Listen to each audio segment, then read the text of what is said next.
વાવ-થરાદ જિલ્લામાં આજે ઢીમા 4 રસ્તા નજીક એક ખાનગી લક્ઝરી બસમાં અચાનક ભયાનક આગ ફાટી નીકળતા અફરાતફરીનો માહોલ સર્જાયો હતો। સદનસીબે મુસાફરોએ સમય સૂચકતા વાપરી સમયસર નીચે ઉતરી જતા મોટી જાનહાનિ ટળી હતી। વાવ-થરાદ પંથકમાં આજે એક મોટી દુર્ઘટના બનતા અટકી છે। ઢીમા 4 રસ્તા પાસે પસાર થઈ રહેલી એક ખાનગી બસમાં અચાનક ધુમાડા નીકળ્યા બાદ જોતજોતામાં ભીષણ આગ લાગી ગઈ હતી। બસમાં આગ લાગતાની સાથે જ ડ્રાઈવર અને મુસાફરોમાં ગભરાહટ ફેલાયો હતો, પરંતુ મુસાફરોએ સમય બગાડ્યા વિના તાત્કાલિક બસમાંથી નીચે ઉતરી જવાનો નિર્ણય લીધો હતો, જેના કારણે એક મોટી જાનહાનિ ટળી હતી।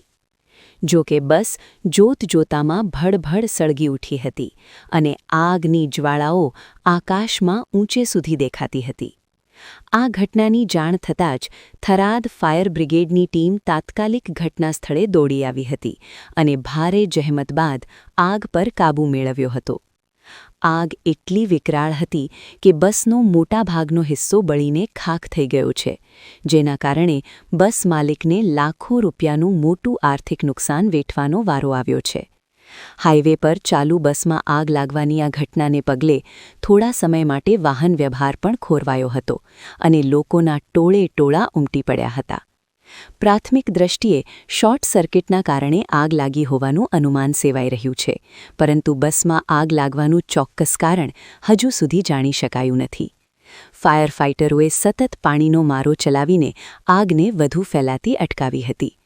બસમાં સવાર મુસાફરો સુરક્ષિત રીતે બહાર નીકળી જતા સૌએ રાહતનો શ્વાસ લીધો હતો।